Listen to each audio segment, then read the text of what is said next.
Hello, and welcome back to another episode of the Western Canon Challenge, where we are reading the entirety of the Western literary canon out loud.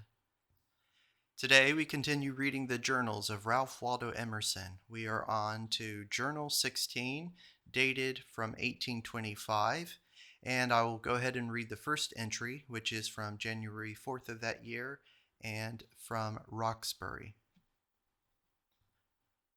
I have closed my school. I have begun a new year.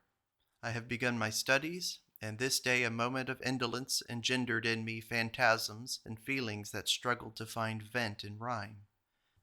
I thought of the passage of my years, of their even and eventless tenor, and of the crisis which is but a little way before, when a month will determine the dark or bright dye they must assume forever. I turn now to my lamp and my tomes. I have nothing to do with society. My unpleasing boyhood is past, my youth wanes into the age of man, and what are the unsuppressed glee, the cheering games, the golden hair, and the shining eyes of youth unto me? I withdraw myself from their spell. A solemn voice commands me to retire, and if in those scenes my blood and brow have been cold, if my tongue has stammered where fashion and gaiety were voluble, and I have no grace amid the influences of beauty and the festivities of grandeur, I shall not hastily conclude my soul ignobly born and its horoscope fully cast. I will not yet believe that because it has lain so tranquil, great argument could not make it stir. I will not believe, because I cannot unite dignity, as many can, to folly, that I am not born to fill the eye of great expectation, to speak when the people listen, nor to cast my might into the great treasury of morals and intellect. I will not quite despair, nor quench my flambeau in the dust of, quote, easy live and quite die, end quote. Those men to whom the muse has vouchsafed her inspirations fail when they fail by their own fault. They have an instrument in their hands that discourses music, by which the multitude cannot choose but be moved. Yet the player has sometimes so many freaks, or such indolence as to waste his life. If you have found any defect in your sympathies, that puts a bar between you and others, go and study to find those views and feelings in which you come nearest to other men. Go and school your pride, and thaw your icy benevolence, and nurse somewhere in your soul a spark of pure and heroic enthusiasm. Ambition and curiosity, they will prompt you to prove by experiments the affections and faculties you possess. You will bind yourself in friendship.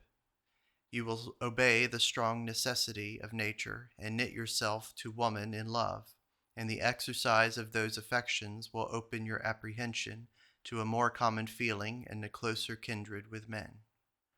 You will explore your connection with the world of spirits, and happy will you be if the flame of ardent piety toward the infinite spirit shall be taught to glow in your breast.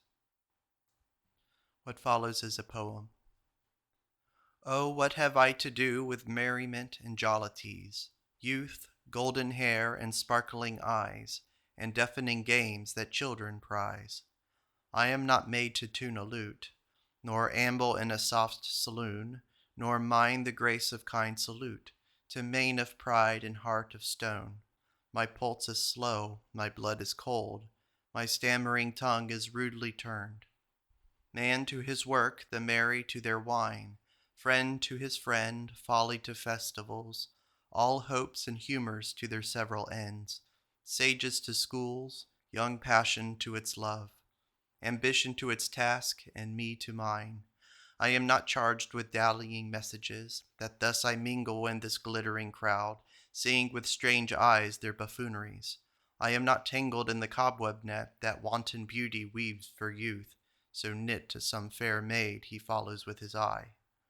A sterner errand to the silken troop has quenched the uneasy blush that warmed my cheek.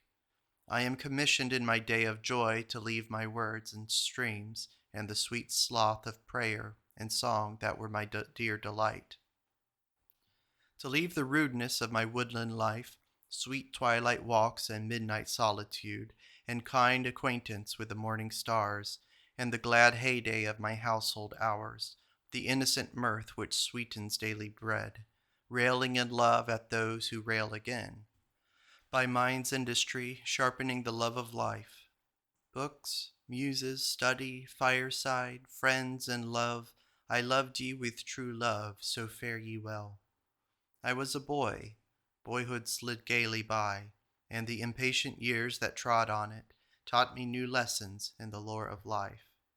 I've learned the sum of that sad history all woman born do know, that hoped for days, days that come dancing on fraught with delights, dash your blown hopes as they limp heavily by. But I, the bantling of a country muse, abandon all those toys with speed, to obey the king whose meek ambassador I go. Pray in your multifarious reading, look out for an instance to disprove Bacon's and the common opinion that the armed nation is a prosperous one. Can you not find in the extent of time one people, 1 hour, when a conquered, unambitious community surpassed the victor in comfort and intelligence and real enjoyment? It concerns the weal of mankind that the position be denied.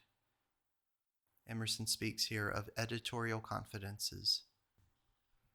When, some pages back, my communicative mood was on me, and I was fain to take captive in print, not as before, 1 or 2 compassionate eyes, whom accident brought to my page, but the whole world of hearts, I attempted to bespeak some kindness for my fortunes, by promising to make the reader acquainted with my friends, my habits, and my worldly lot. I frankly told him that I spurned the vanity of external greatness, and had no sympathy with the effeminate soul that was cheated by the unmeaning names of grace and majesty.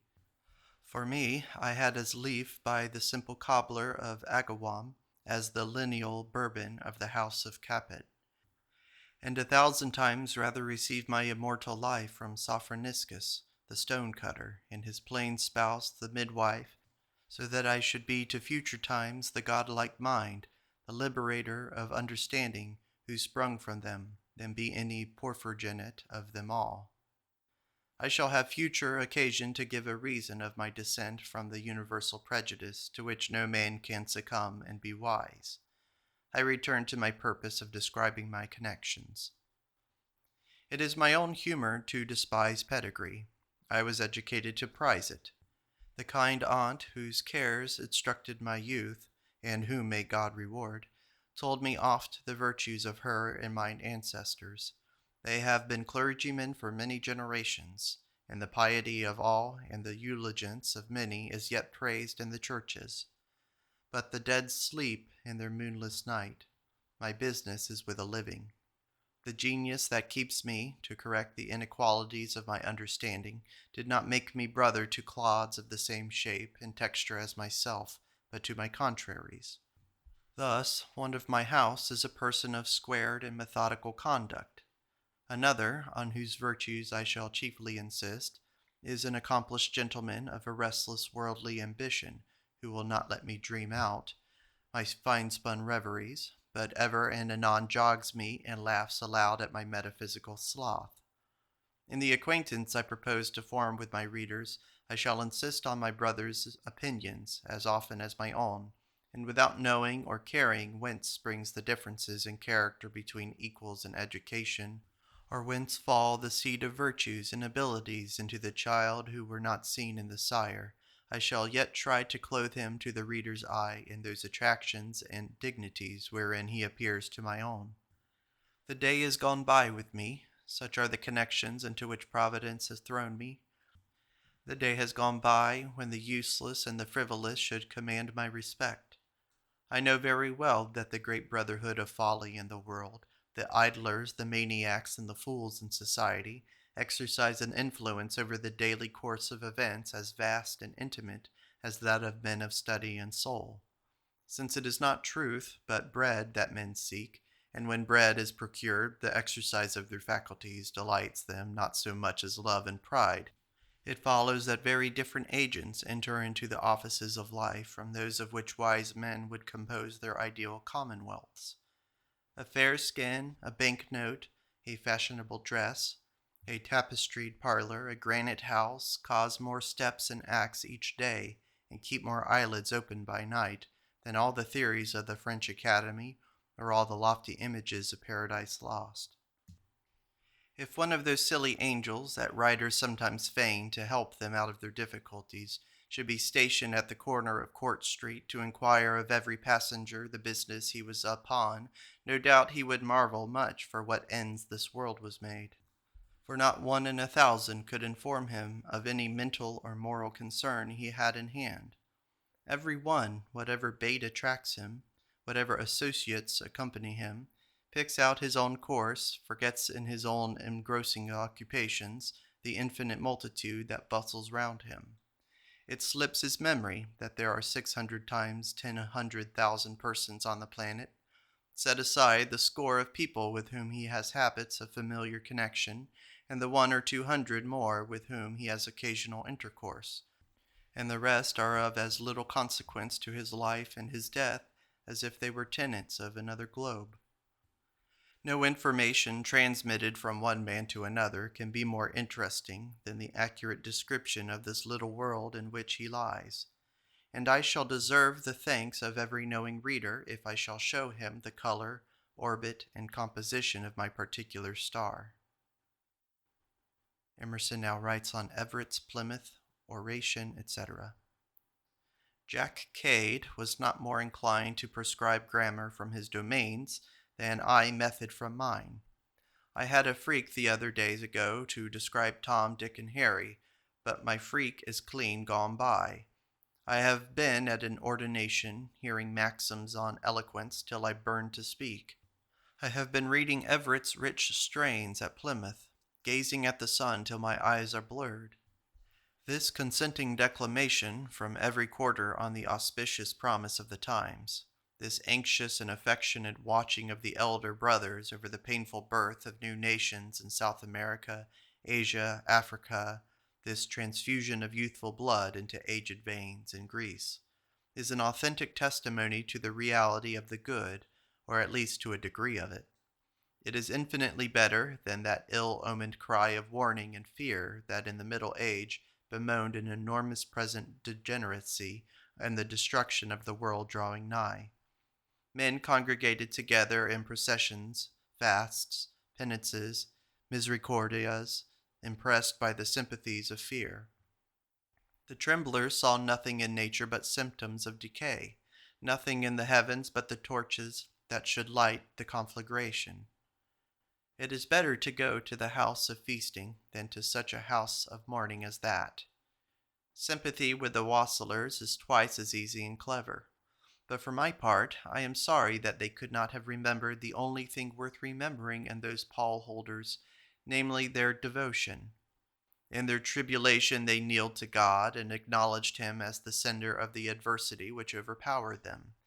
But when, as the Hebrew bard would say, God repented of the evil which he thought to do, men in their prosperity forget the salutary lessons of a uniform and ancient experience, forget how the heart has always grown giddy and proud and blasphemous with what ought to make it thankful, and now, forsooth, in congratulating each other on their prosperity, they pronounce themselves fortunate. The advancement of knowledge, the acknowledgment of popular rights, fortunate, and the settlement at Plymouth, the most conspicuous interposition of God's providence in these latter days, fortunate. I mourn at the skepticism of prosperity, the skepticism of knowledge, and the darkness of light. I love to trace the unambiguous workings of a greater hand than ours. Poetry had better drink at immortal fountains. Eloquence is best inspired by an infinite cause. It is always an agreeable picture to the human imagination, the allusions to the strength of seeming weakness. No eye was ever offended at the tiny violet peeping out in fresh bloom on cold autumnal days, when the leaves are fallen and the oak is bare. None are disgusted at the fable of the bending willow which outlived the storm that tore down the monarchs of the forest. Yet such a power of meek sublimity is detected all along the course of human events, among men not of men, impelling the immortalizing, the salutary principles of nature. January 23rd, 1825. Poetry, wise women have said, hath a noble inutility, and is loved as the flowers of the field, because not the necessaries, but the luxuries of life. Yet I observe it has sometimes deigned to mix in the most important influences that act on society. The revolutionary spirit in this cold and prudential country, it is said, was kept alive and energized in 1776 by the seasonable aid of patriotic songs and satirical ballads pointing at well-known names and acts. Of Tyrtaeus and his conquering elegies, who has not heard? And Greek history has another more extraordinary instance to the purpose. When Lycurgus meditated the introduction into Sparta of his unprecedented political model, he prevailed on Thales, whom he met as travelled in Asia Minor, to pass to Laconia, and compose poems there of such a character as to prepare the minds of his countrymen for the novel schemes of the reformer. Emerson writes on keeping. He that searches analogies in arts and life will discern something akin to what in painting is called keeping, in many corners where 'tis unlooked for. For though mine ear is yet untaught by nature or art in the mysteries of music, yet I have found my guess that such performance was good or bad on more than one occasion, borne out by competent hearers, when my only means of forming a judgment was the observation that there were abrupt transitions from loud to soft sounds, without the just degrees which might be termed the keeping of music. A skilful critic will readily see the justice of the application of this figure to any composition, also whether in verse or prose, though I admit the propriety of certain expectations in all the applications of the rule, as when in Haydn's Creation an explosion of sound announces the change from darkness to light, or in Dryden's Ode on Cecilia's Day, violent transition from subject and manner is permitted. Roxbury, January 29th, 1825. Here is a excerpt from Galatians chapter 1, verses 15, 16, and 17. But when it pleased God, who separated me from my mother's womb, and called me by his grace, to reveal his Son in me, that I might preach him among the heathen, immediately I conferred not with the flesh and blood, neither went I up to Jerusalem to them which were apostles before me, but I went to Arabia, and returned again unto Damascus.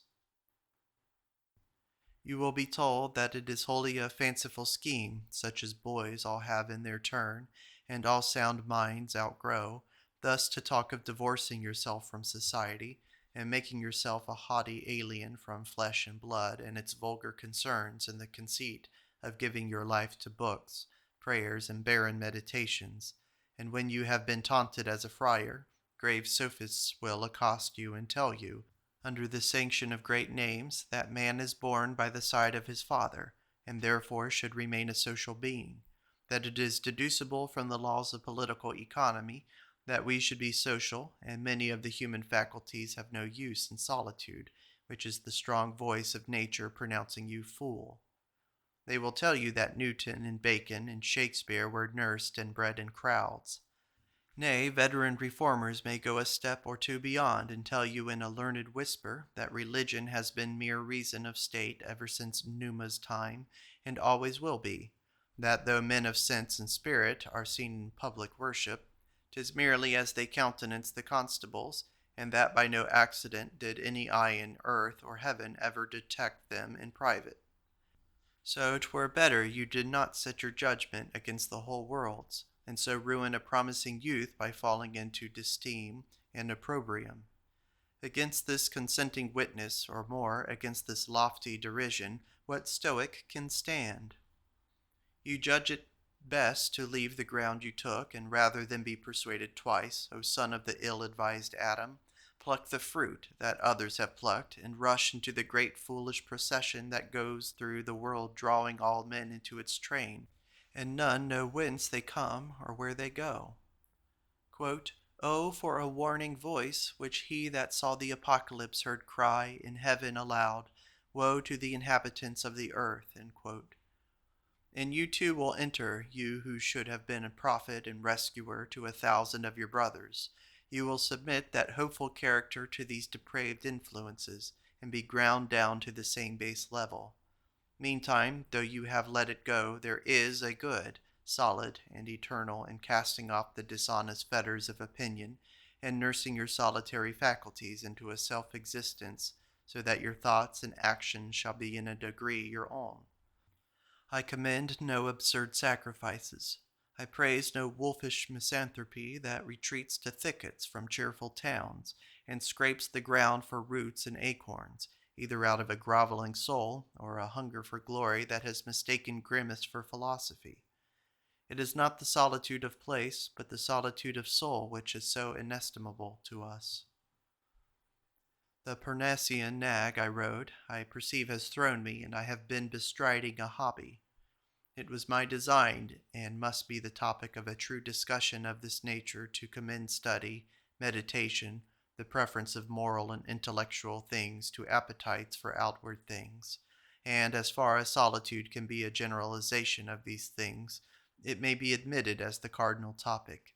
But in this light 'twere foolish to admit Newton, Bacon, and Shakespeare as counter instances, or at all as exceptions. For all that made them great is my very argument, the very stuff I praise, and all that subtracted from their respective worth is the very object of my invective, sarcasm, admonition, rebuke, irony, satire, derision, assault. O ye words, I have no breath to utter them. The philanthropist will perchance throw in the teeth of the anchorite the verse of Milton, quote, "The mind is its own place, and in itself can make a heaven of hell, a hell of heaven. What matter where, if I be still the same?" I only propose to let that mind be unswaddled, unchained, and there is no danger of any excess in the practice of this doctrine. "So forcible within our hearts, we feel the bond of nature draw us to our own." Nature vindicates her rights, and society is more delicious to the occasional absentee. Besides, though I recommend the wilderness, I only enforce the doctrine of stated or frequent and habitual closetings.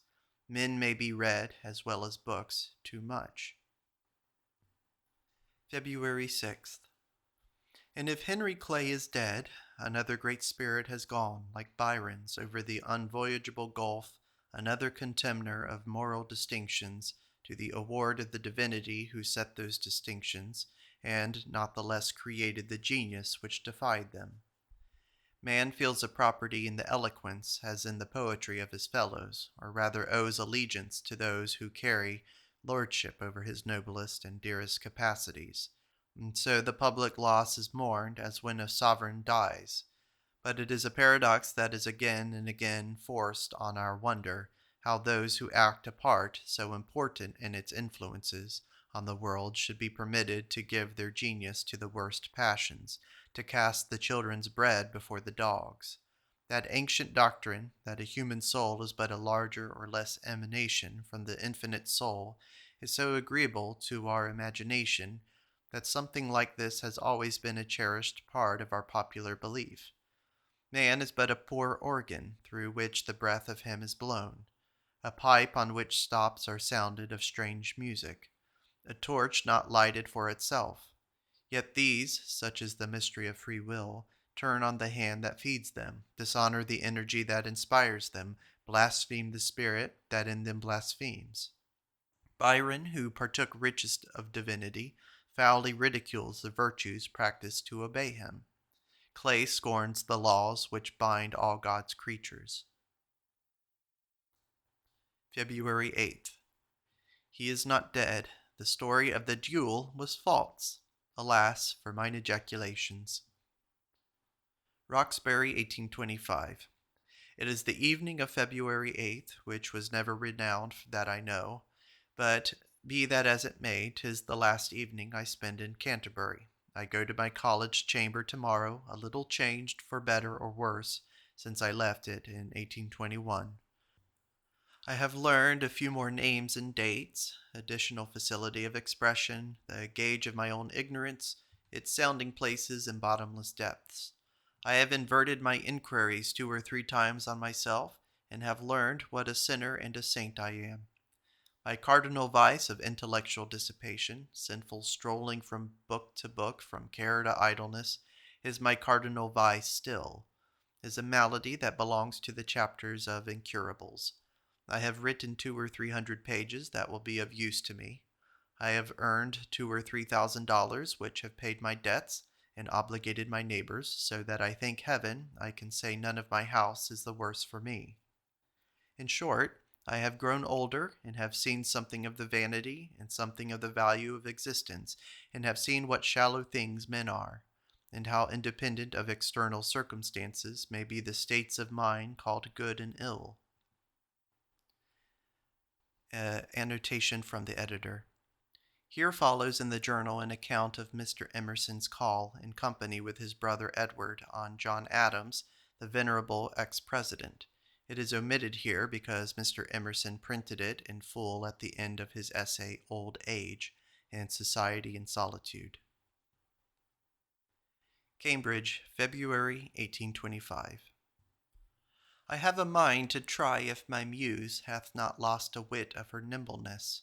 If the damps of this new region, its prescribed and formal study, haven't chilled a little of her prurient and prolific heat.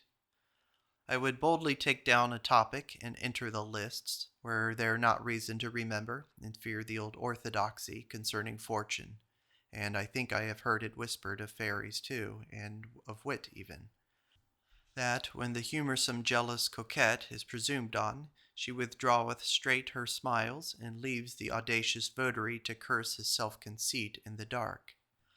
I insert here that there seems to be a fine moral in the passage of the ancient historian, who says the Lacedaemonians were in the habit of rising up very early to pray, that so they might be beforehand of their enemies, and preoccupy the ear of the gods.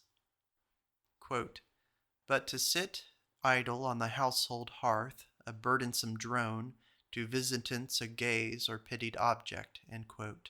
Samson Agonists. Quote, short is the date of all immoderate fame. It looks as heaven our ruin had designed, and durst not trust thy fortune in thy mind. Absalom and Achitophel. Quote, dim as the borrowed beam of moon and stars to lonely, weary, wandering travelers, is reason to the soul, and as on high those rolling fires discover but the sky, not light us here, so reason's glimmering ray was lent, not to assure our doubtful way, but guide us upward to a better day, and as, etc., Religio Laici. Quote, this only doctrine does our lusts oppose, unfed by nature's soil in which it grows. Religio Laici. Quote, scripture was scarce, and as the market went, poor laymen took salvation on content, as needy men take money, good or bad. God's word they had not, but the priests they had. Religio Laici. As much as you men of the world acknowledge good and noble is all derived from religion, from the principles of nature to which I appeal as your honor, etc. Emerson speaks on the ministry of the day. What have we to say worth the attention of men when we put on in these latter days the profession of the sacred teacher?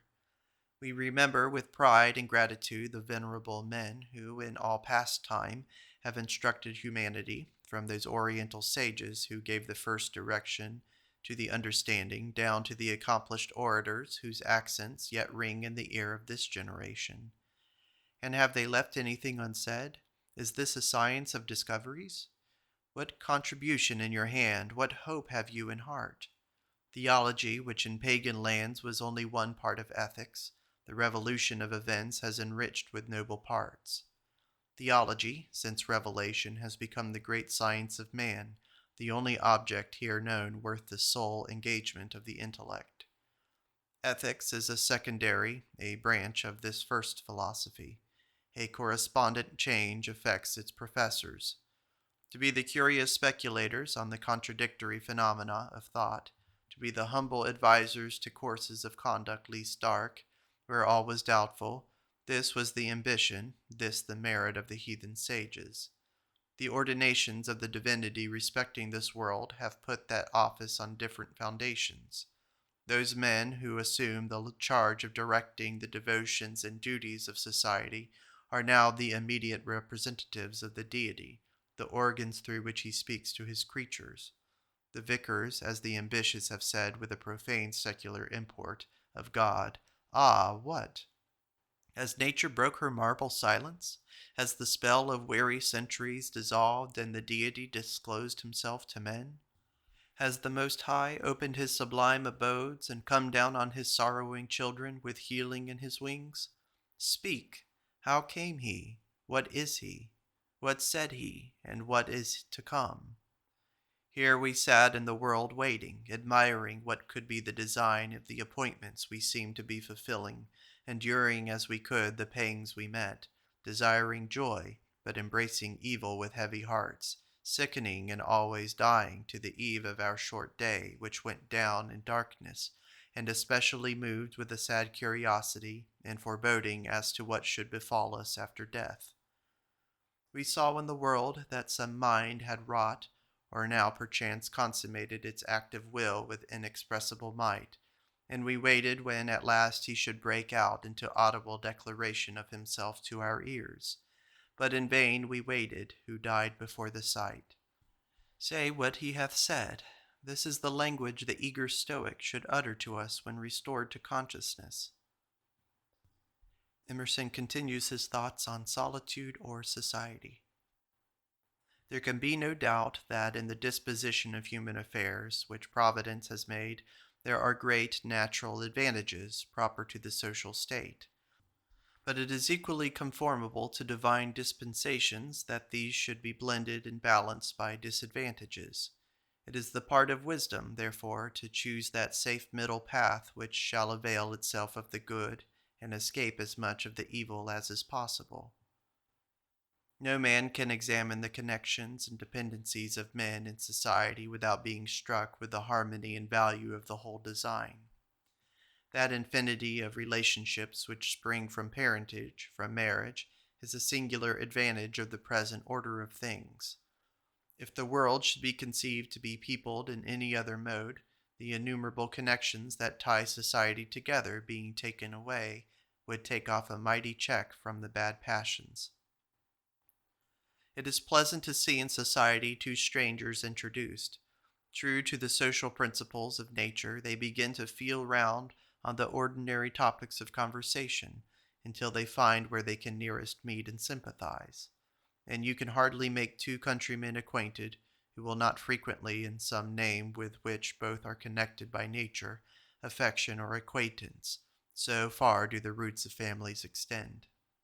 It is an ignoble and ungrateful part in a man who rightly considers the goods of existence to submit to be only born to this heritage, to be a passive recipient of life, or to lay a light and sloven hand on the generous bequests of nature and providence. It manifests a noble spirit, in harmony with the liberal giver, to come eagerly into the enjoyment to which we are invited, instead of skulking to a mouthful in the dark.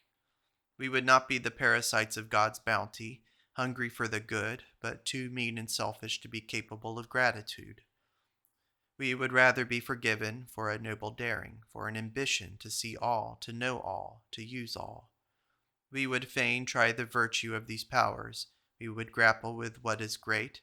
We would follow what flies, take hold on truth and imprison pleasure. We would go boldly on our adventurous quest and risk something to acquire a light on the nature, extent, and end of our condition. In short, we would feel that it is action which exalts our nature above the slothful clod. There is reason in action. The good that is born to us is not sharpened by our sluggishness. There is no indication in the fearful whirl of the rolling universe that we should squat down unprofitable quietus in its lap. Besides, the strong presumption there is that by pushing these energies to their utmost, we may even deserve something, may even merit, instead of being a charge on the universe. Emerson adds a poem entitled Riches. Have ye seen the caterpillar foully working in his nest? 'Tis the pure man getting siller, without cleanness, without rest. Have ye seen the butterfly in brow clothing dressed?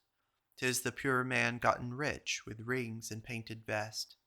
The pure man crawls in webs of rags, and sair beset with woes, but when he flees on riches' wings, he laugheth at his foes.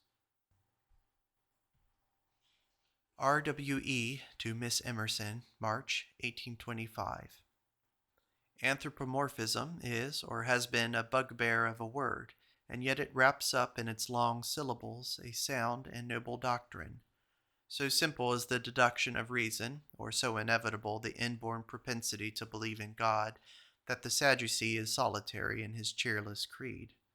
In the excess, as it seems to me, of the same faith, we find human faces in the clouds, hear human voices in the roaring of the storms, and shake at spectres that surround us in the dark.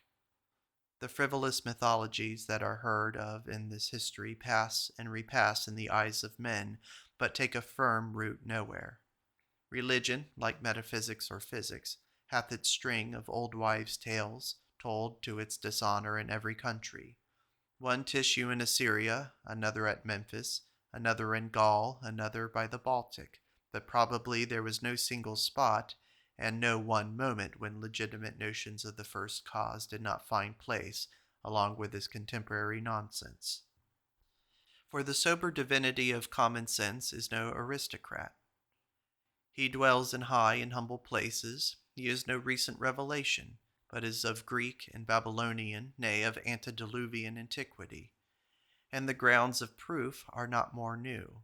The eye, proverbially called the cure for atheism. The hand, a machine of as exquisite and undeniable design. The mind, that busy deducer of causes from effects, itself the strongest and most evasive of all phenomena. The great globe itself an almighty connection that bind together its vast innumerable species. All these things subsisted in their entire force, bear all their testimony to the mind of Adam as to mine. The life of a man is the epitome of the life of a body of men. Quote, a single house will show whatever is done or suffered in the world, said Juvenal. The effects of circumstances on the individual are wonderfully analogous to the same effects on a state. And those final causes, whose harmony strikes the eye with more grandeur on the vaster theatre, are as conspicuous and as conclusive evidence to the wisdom which arranged them in the individual as in the nation. Yet the foolish folk of the ancient time are represented, with the solitary exception of here and there an Aristotle or two, as bowing down to an ox, to an onion, to a block, and devoutly believing in the divinity of the poor baggages. Now I put the question, whether in the course of your life, which pardon me I do not mean is long, you have not known at least half a dozen persons who, without being Aristotles, have yet had dogged sense enow to have disbelieved, to have scouted all that mythological flummery as soon as they came to years of discretion. And if so be that you have known 6 or 7, and each other explorer of mankind 6 or 7 more, why, we shall very soon be able to acquit our pagan forefathers of being such absolute bears as the learned and their lampoons will have them to be. There is no doubt something very imposing in ancient establishment that has intertwined its roots with government, property, art, and poetry, but there is something also revolting in the gross superstition to correct the seduction. And moreover, there are scenes and hours of redemption nature hath provided for her children, or some of her children, when she sends down upon them the night in its beauty, and takes off the veil of garish day from the glowing, adoring firmament. These sights stir the strong principles afresh in the soul, and I do not think it is in the understanding of man, when he stands in that temple, to ascribe the whole matter to a cat or crocodile, or yet to a sorry society like the Olympian banditti. In fine, I do not so disparage reason, God's elder revelation, as to think it would leave men entirely in the lurch in their greatest concernment, nor swallow such fables as to admit the firmness with which I see society amid all her institutions stood, without ascribing to men's conscience the same wholesome and sublime authority it exerts now. Emerson speaks of later comments. But our author should remember that there are some things so absolutely impossible as not to be found by the most curious and microscopic eye. Quote, "For what never was will not easily be found, not even by the most curious." End quote. Public prosperity was content in old times and old nations with very gradual advances. She made many pauses and some retrocessions, but latterly she mended her pace and has called in art to her aid. She travels the land in railroads and steam coaches. She sweeps the sea with a pressure of 1,000 pounds and all sails spread, and sends her parachute through the air like a cloud. There are some men whose minds misgive them when they see the prodigious rate at which they are borne in the public vessel. They cannot help but be giddy and out of breath at the accelerated velocity of their motion. A Sabbath day's journey would be a safer jog. Emerson speaks on the educated mind. Choose a sensible man to a responsible place, rather than a man versed in the particular art which is to be taught, inasmuch as method of acquiring truth is better than the truth it has already ascertained. Let your discipline liberalize the mind of a boy rather than teach him sciences, that he may have means more than results. The Indian will give his bow for the knife with which it was made.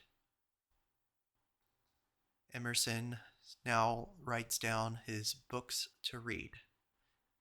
Books to read: Philippe de Comines, Machiavelli, Cardinal de Retz, Montaigne's Essays, Plato's Dialogues, Isocrates' Panegyric, Constitution of the United States, Adam Smith Works. Annotated entry by the editors. The last two entries, following the letter to Miss Emerson, are written in a large straggling hand, the writer evidently not looking on his page. There are no more journal entries in 1825. Emerson's family letters of this time showed that his health failed rapidly after he moved to Divinity Hall. His eyes gave out completely, and he had a stricture of the chest and a very lame hip. He was obliged to give up his studies and go visit his uncle Ladd, who lived in Newton. He stayed there until summer, helping as he could on the farm, and his health improved. Madame Emerson had taken a house on North Avenue near Jarvis Field to be near her sons, for Edward was teaching and studying law in Daniel Webster's office, and Charles in college. Waldo took some private pupils during the summer and taught a school in Chelmsford in the autumn. Some recollections of their schoolmaster by pupils at Chelmsford are given in Emerson in Concord, page 32.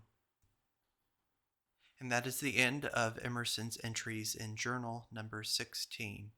In the following video, we will proceed to journal number 17. Thank you for listening.